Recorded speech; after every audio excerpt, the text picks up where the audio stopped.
এই সম্পদ দিয়ে আপনি একটা নরম তুলতুলে বিছনা কিনতে পারবেন, কিন্তু ঘুম কিনতে পারবেন না। ঘুম কিনতে পারবেন? এমন মানুষ আছে গাছতলার মধ্যে কি সুন্দর ঘুমাচ্ছে, কি আরাম আয়েসে ঘুমাচ্ছে, আর ওই অট্টালিকার মধ্যে নরম তুলতুলে বিছানা আছে, সে ঘুমাইতে পারতেছে না। তাহলে সম্পদ দিয়ে আপনি নরম বিছনা ক্রয় করতে পারলেন, কিন্তু ঘুম ক্রয় করতে পারলেন না। ঠিক একই রকম ভাবে সম্পদ দিয়ে আপনি কিতাব ক্রয় করতে পারবেন, ইলম ক্রয় করতে পারবেন না। ঠিক কিনা? আলহামদুলিল্লাহ ওয়া কাফা ওয়া সালামুন আলা ইবাদিল্লাযিনা ইসতাফা। আম্মা বা'দ। জামিয়া আরাবিয়া নুরুল ইসলাম ছাত্র সংসদ কর্তৃক আয়োজিত ছাত্র সংসদের নবনির্বাচিত সদস্যদের শপথ গ্রহণ অনুষ্ঠান ও নবীন বরণ অনুষ্ঠানের আজকে সম্মানিত সভাপতি, প্রধান অতিথি, জামিয়া আরাবিয়া নুরুল ইসলামের মহাপরিচালক, দৈনিক যুগান্তরের সহ সম্পাদক মুফতি তোফায়েল গাজালি দামাত বারাকাতুহু মালিয়া উপস্থিত আছেন। মঞ্চে উপস্থিত আছেন জামিয়া আরাবিয়া নুরুল ইসলাম এর সম্মানিত শিক্ষা সচিব মুফতি মাহফুজ আহমদ দামাত বারাকাতুহু মালিয়া। আরও উপস্থিত আছেন জামিয়ার সমস্ত ছাত্রদের কেরাম। আজকের এই জামিয়ার নতুন এবং পুরাতন সকল ছাত্রের পক্ষ থেকে সমস্ত ছাত্রদের কেরামকে আমি মোবারকবাদ জানাই। প্রিয় ছাত্রদের উদ্দেশ্যে বলবো, আসলে আমরা এখানে দ্বীনি ইলম শিক্ষা করার জন্য এসেছি। দ্বীনি ইলম, এই যে আমরা বলি ইলম, ইলম শব্দ বলি, এই শব্দের অর্থ হলো আল ইলমু হুয়া নূরুন। ইলম হলো এমন একটি বিষয় যেটাকে নূর হিসাবে আখ্যায়িত করা হয়েছে। আবার এই ইলম শব্দটাকে যদি আমরা ভাঙাচোরা করি বা উলট পালট করি, তার মধ্যে অনেক অর্থ আসবে। এমন কথার কথা, মূল শব্দ হলো ইলম। ইলমের পরে হলো আইনের পরে লাম শব্দ আছে। এখন লামটাকে যদি আমরা সামনে নিয়ে আসি আর উচ্চারণ করে লামউ বা লামা, লামা যদি উচ্চারণ করি, তাহলে এর অর্থ দাঁড়ায় চকচকে উজ্জ্বল বা জলজলে। অর্থাৎ এই তিনটা শব্দকে আপনি যেভাবেই নাড়াচাড়া করেন না কেন, যার অর্থ নূরই হয়। এই নূর আপনার ভিতর প্রবেশ করতে হলে কিছু বিষয় রয়েছে। হযরত আলী রাদিয়াল্লাহু তাআলা আনহুকে জিজ্ঞাসা করা হলো যে হুজুর, ইলম বেশি দামি উত্তম নাকি সম্পদ বেশি উত্তম? তো হযরত আলী রাদিয়াল্লাহু তাআলা আনহু বললেন যে সম্পদের চেয়ে কয়েক গুণ উত্তম হলো ইলম। সম্পদের চেয়ে কয়েক গুণ উত্তম হলো কি ভাই? ইলম। এই যে ইলম উত্তম হওয়ার কারণটা কি? কয়েকটা উদাহরণ আমি যদি আপনাদের সামনে পেশ করি তাহলে আপনারা বুঝতে সহজ হবে। আল ইলমু ওয়ারাসাতুল আম্বিয়া। এই ইলম এমন একটি সম্পদ যে সম্পদটা হলো সমস্ত নবীদের মিরাস। ইলমকে এমন সম্পদে রূপান্তরিত করা হয়েছে যেটা সমস্ত আম্বিয়া আলাইহিস সালাতু ওয়াস সালামের মিরাস হিসেবে ঘোষণা করা হয়েছে। এছাড়া দেখেন, ইলম দ্বারা একটা বন্ধুত্ব তৈরি হয়। ইলমের কারণে কি তৈরি হয়?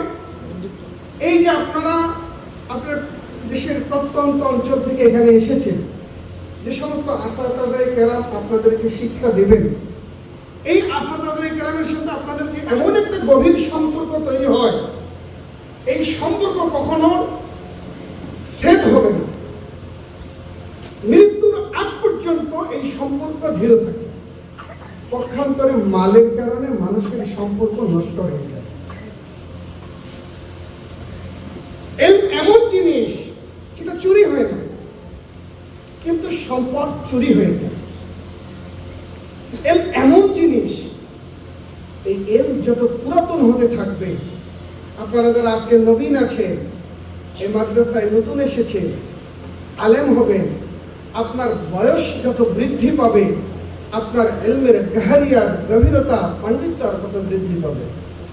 পক্ষান্তরে সম্পদ যত পুরনো হবে, এটা তত অকেজ হয়ে যায়।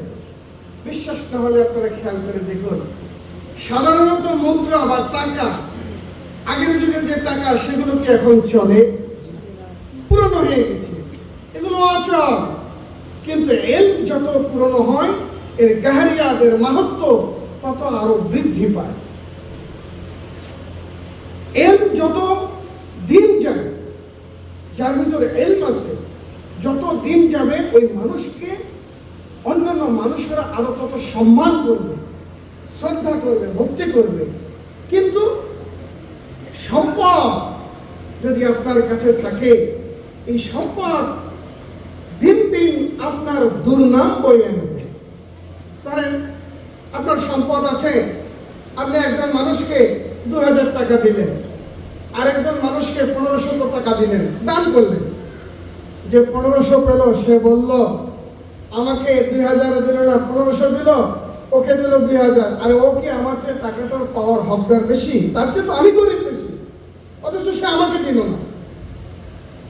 কিংবা আপনি একটা বড় অনুষ্ঠান করলেন, সবাইকে মিলাদ করে খাওয়াইলেন, সিন্নি খাওয়াইলেন, শেষে বলবে কি, তরকারিতে একটু লবণ কম হয়েছে, আমারে গোস্ত কম দিছে, ওরে গোস্ত বেশি দিছে।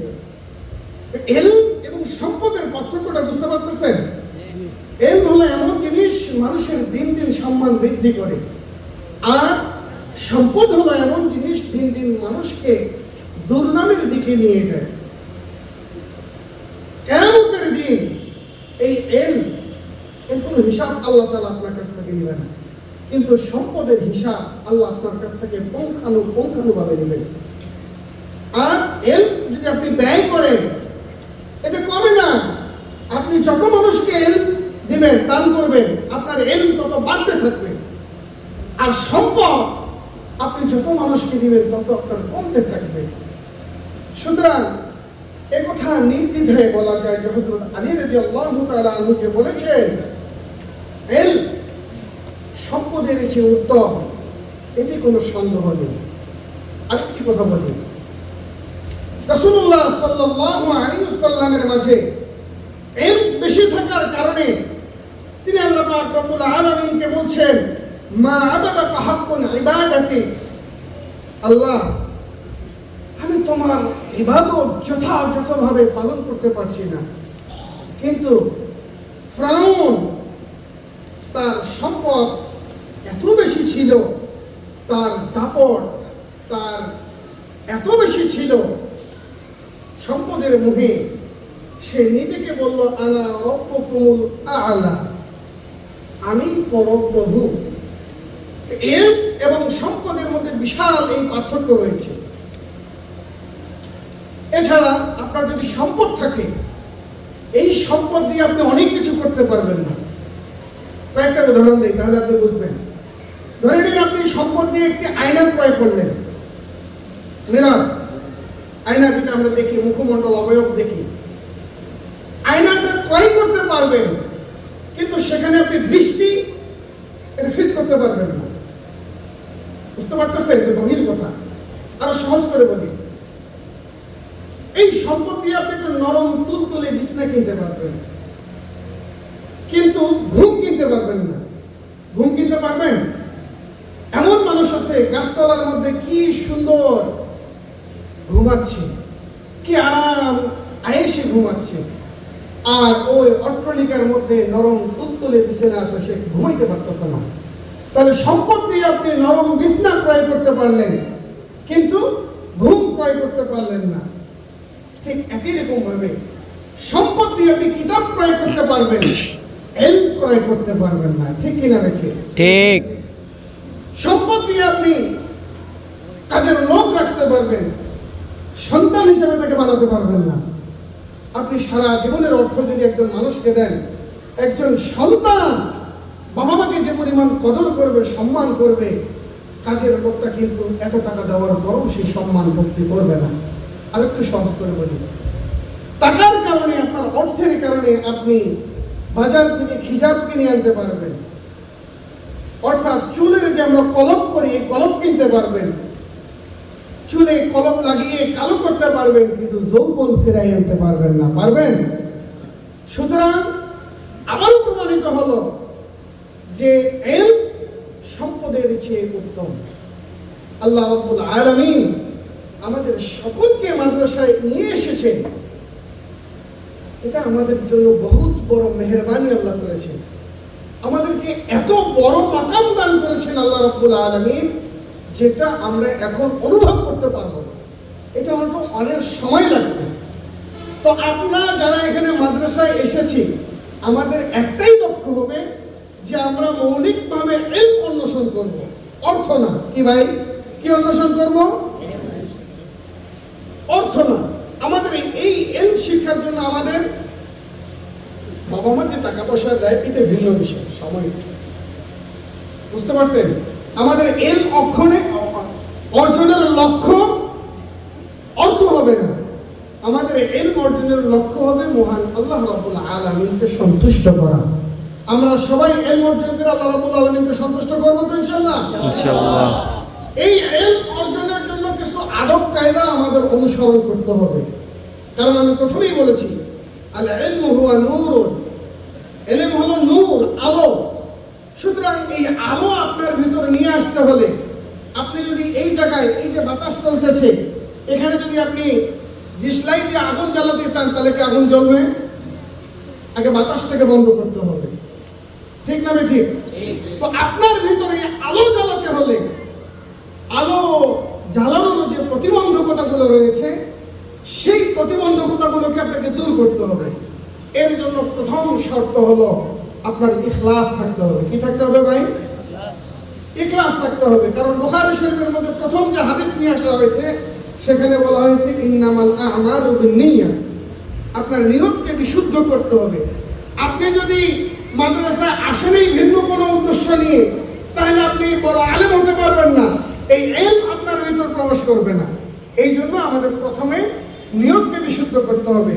জামিউল ফাওয়াইদ কিতাবের মধ্যে হযরত উমর রাদিয়াল্লাহু তাআলা আনহু বর্ণনা করেন, যে ব্যক্তি আল্লাহ রাব্বুল আলামিন ছাড়া অন্য কোন উদ্দেশ্যকে হাসিল করার জন্য, ইলম অর্জনের জন্য এসেছে, ওই ব্যক্তি জাহান্নামকে ক্রয় করার জন্য এসেছে। বলেন নাউযুবিল্লাহ। আমার কথা বুঝতে পারতেছেন? তো দ্বিতীয় নম্বর গুণ হলো, ইখলাসের পরে আমাদের মন্দ কাজ, আমাদের স্বভাব চরিত্র, এটাকে ঠিক রাখতে হবে।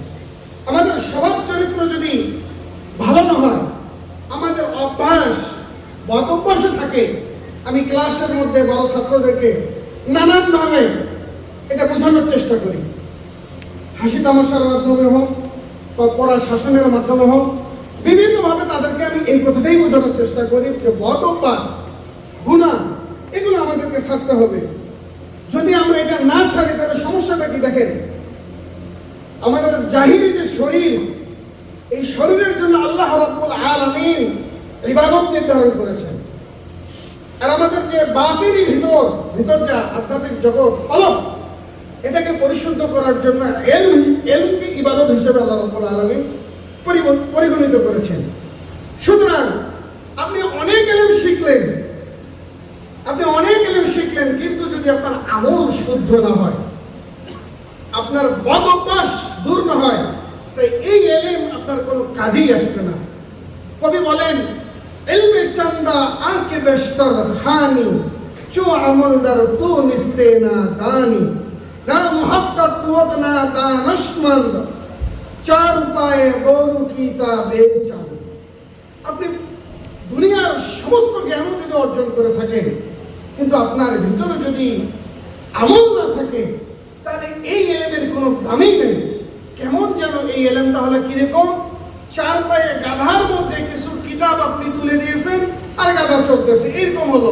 আপনার ভিতর জ্ঞান আছে কিন্তু আপনার আমল না থাকার কারণে আপনাকে গাধার বহনের সঙ্গে তুলনা করা হচ্ছে। তো আমার প্রিয় ছাত্র ভাইরা, আমাদের সকলের উচিত হবে এলেমের পাশাপাশি আমলকে প্রাধান্য দেওয়া। যে আমার এলম অর্জনের জন্য প্রাসঙ্গিক যে বিষয়গুলো রয়েছে এগুলোকে যদি আমি ভালোভাবে ফলো না করি তাহলে এলম আমার ভিতরে আসবে না। আমি অন্যায়ভাবে যদি এই এলমের চর্চা করি, সারাদিন ওই যে ফায়লা ফায়লা ফায়লা শিখে চর্চা করবো, মুখস্থ হবে, কিন্তু ফায়লার যে হাকিকিয়াত এটা আমার ভিতরে ফিট হবে না। আরেকটা ঘটনা বলি, ঠিক হিন্দুস্তানেরই, এখানে দাঙ্গা হয়, প্রায় প্রায় হিন্দু মুসলিম দাঙ্গা হয়। এক মেয়ে আত্মীয়র বাসা থেকে নিজের বাসায় আসতেছিল, প্রতিমধ্যেই দাঙ্গা শুরু হয়। দাঙ্গা শুরু হলে ওই মেয়েটি মসজিদের মধ্যে আশ্রয় নেয়। তো বাইরে প্রচন্ড মারামারি চলতেছে, মেয়ে আর ভয়ে বের হয় না। তো এই মেয়ে দীর্ঘ সময় থাকার পরও মসজিদের এক কোণারে এমনভাবে ছিল কেউ তাকে আর দেখেনি। তো রাত্রি যখন গভীর হয়ে গেছে, এশার নামাজ শেষ, সবাই চলে গেছে, মুয়াজ্জিন সাহেব একাই রয়েছে, মাদ্রাসার তালবে আলেম। তো সে হঠাৎ করে লাইট অফ করতে গিয়ে দেখলো যে একটা মেয়ে এখানে রয়েছে। তো সে তাকে জোরাজোরি করলো যে আপনি এখান থেকে চলে যান, আপনি যদি থাকেন তাহলে আমাকে মানুষ দেখলে অপবাদ দিবে, আমার অনেক সমস্যা হয়ে যাবে, এই মসজিদে থাকতে পারবো না, মসজিদ থেকে কুমুরিরা আমাদের বের করে দিবে, নানা রকম যে সমস্যাগুলো হয়। অনেক কথা বলার পরও সে মেয়ে সেখান থেকে বের হয় না।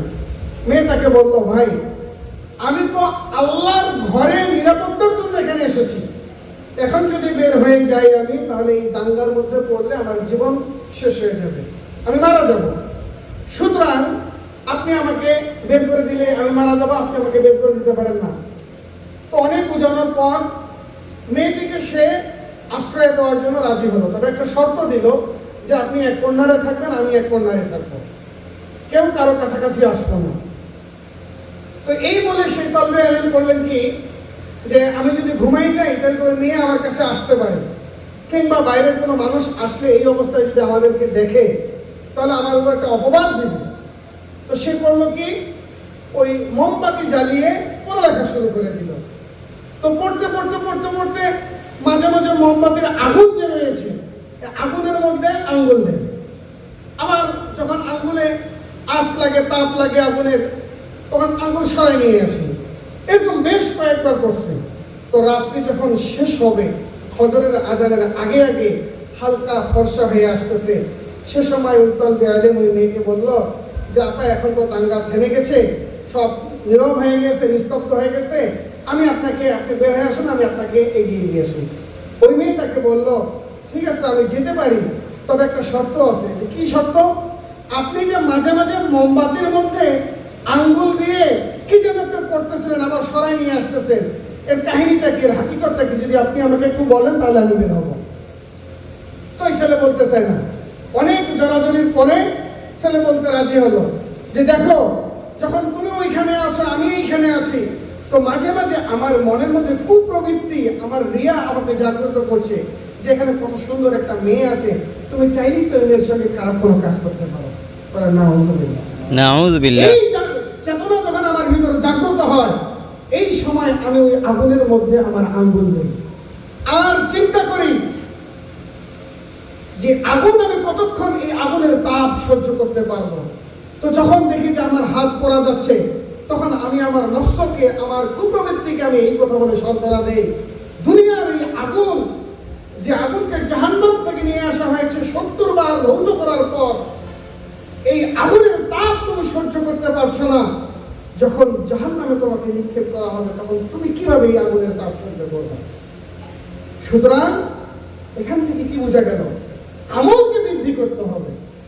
আপনার মনের মধ্যে যে কুপ্রবৃত্তি রয়েছে এগুলোকে যদি আপনি বিতাড়িত করতে না পারেন তাহলে আপনি ভালো আলেম হতে পারবেন না। 3 নম্বর শর্ত হলো ওস্তাদের প্রতি শ্রদ্ধা, আদব, আখলাক, ভক্তি এগুলো থাকতে হবে। যদি আপনার ওস্তাদের প্রতি শ্রদ্ধা, ভালোবাসা, মহব্বত, ভক্তি এগুলো না থাকে তাহলে আপনার ভিতরে ইলম প্রবেশ করবে না। ইমাম আহমদ ইবনে হাম্বল রাহমাতুল্লাহি আলাইহি নাফরাল্লাহু মারকাতাহু তিনি বলেন, আমি আমার ওস্তাদদের ওস্তাদের নাম নিয়ে কখনো ডাকতাম না, যেটা আমাদের মাদ্রাসায় হয়ে থাকে। যেমন আবু সাহুদুর পাঠিয়েছেন, সারা সাহুদুর পাঠিয়েছেন, গাজালি সাহুদুর পাঠিয়েছেন। আপনি চিন্তা করে দেখেন, এই মাদ্রাসার সদর, এই মাদ্রাসার মহাপরিচালক, ওনার মাকামটা আমরা এখনো বুঝতে পারিনি। যারা বোঝে তারা জানে ওনাকে আপনি নাম ধরে ডাকতেছেন। অথচ ইমাম আহমদ ইবনে হাম্বল রাহমাতুল্লাহ আলাইহি কত বড় একজন হাস্তি, ইলমের জগতে একজন ফকি, একজন ইমাম। ইনি বলছেন, আমি আমার ওস্তাদের নাম নিয়ে কখনো ডাকিনি বা নাম মুখে উচ্চারণ করি নাই, বরং আমি আমার ওস্তাদের পদবি নিয়ে আলোচনা করতাম, পদবি নিয়ে আমি ইশারা করতাম যে নাজম সাহেব হুজুর, দারুল কামা হুজুর, সেলেটি হুজুর, যে আমি যেটা তোমাদেরকে শিখাই দিছি। কিন্তু এটা এখন পর্যন্ত তোমাদের মাঝে এটা আমি খুঁজে পাই না। এটা বড় আফসোসের বিষয়। এই জিনিসগুলো যদি আমরা ফলো না করি তাহলে আমাদের বড় আলেম সম্ভব না, মোটেই সম্ভব না। একজন ওস্তাদ, তার প্রতি আমার সম্মান, শ্রদ্ধা, ভক্তি থাকতে হবে।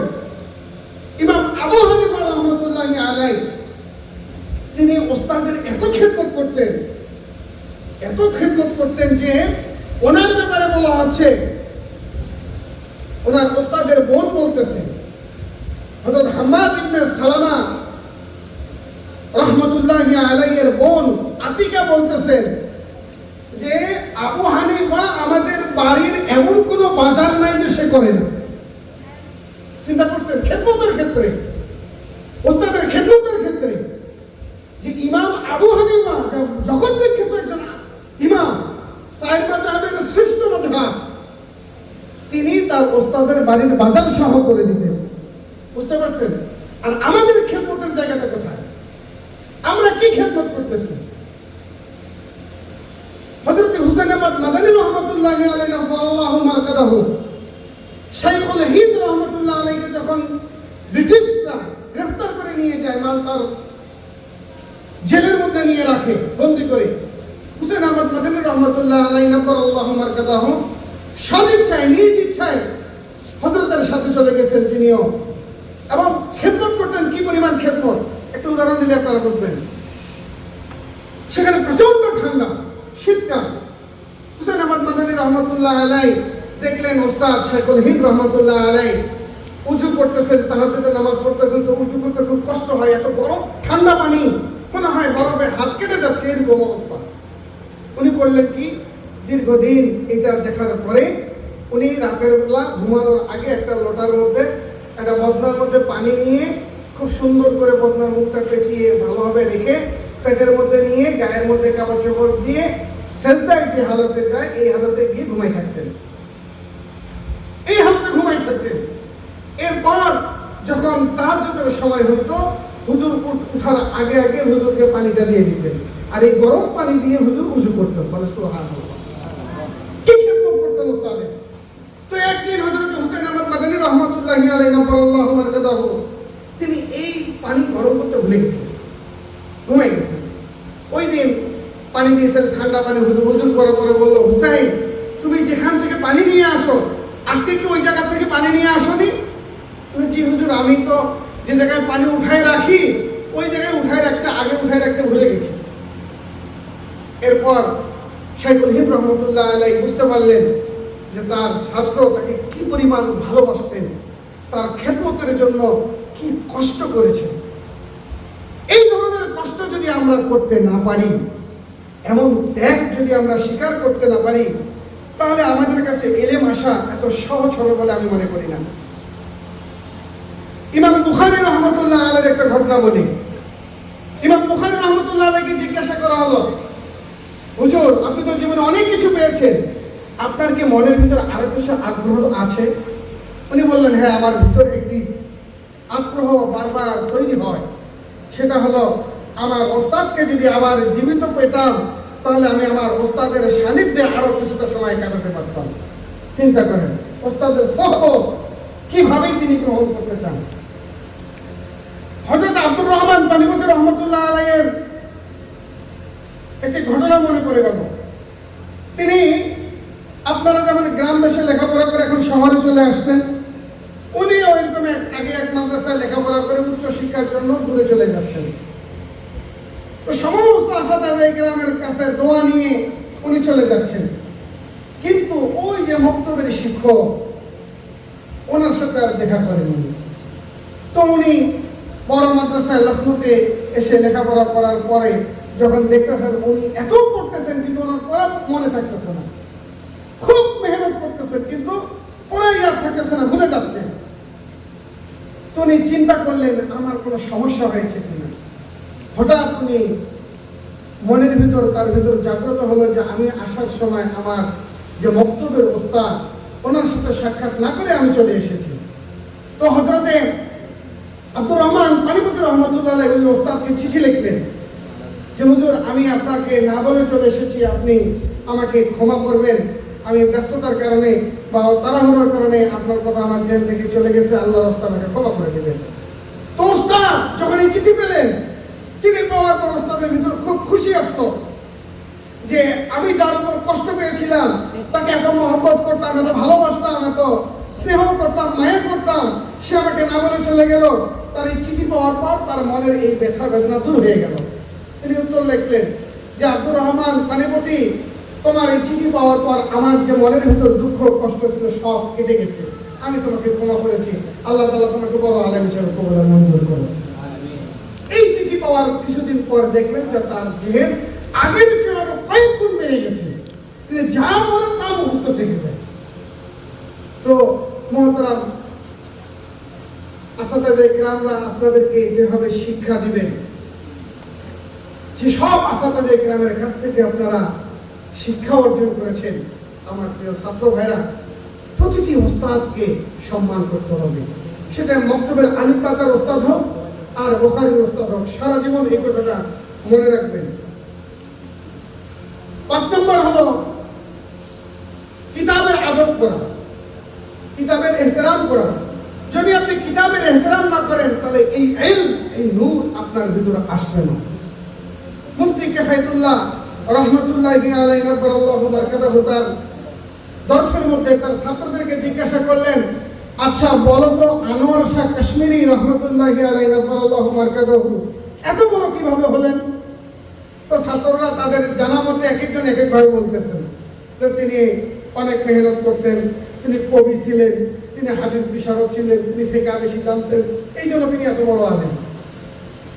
তো মুফতি কিফায়াতুল্লাহ সাহেব বললেন যে না, তোমাদের একটারও উত্তর হয়নি। তখন ছাত্ররা জিজ্ঞাসা করল, হুজুর তাহলে আপনি বলে দিন। তো তিনি বললেন, যখন কাশ্মীরি রহমতুল্লাহ আলাইহিকে জিজ্ঞাসা করা হয়েছিল আপনি এত বড় আলেম কিভাবে হলেন, আপনি যা পড়েন সব আপনার মুখস্থ থেকে যায়, আপনার ভিতর থেকে আর এগুলো ভুলে যায় না, এর কারণটা কি, হাকিকত কি? উনি বললেন, দেখো আমি যখন কিতাব পড়ি, কিতাবের পাশে যে বাইনা সতর সোরা সরু হাজ এগুলো লেখা থাকে, ছোট মানুষ তোমরা বুঝবে না, বড় হলে বড় কিতাব পাইলে তখন বুঝতে পারবেন। সাইড দিয়ে বিভিন্ন ধরনের লেখা থাকে, আঁকা বাঁকা লেখা থাকে। তো লেখাটা যেই দিক দিয়ে আমি কিতাবটাকে আমার দিকে ঘুরে না, বরং আমি নিজে ঘুরে ওই দিকে যাই, গিয়ে তারপর পড়ি।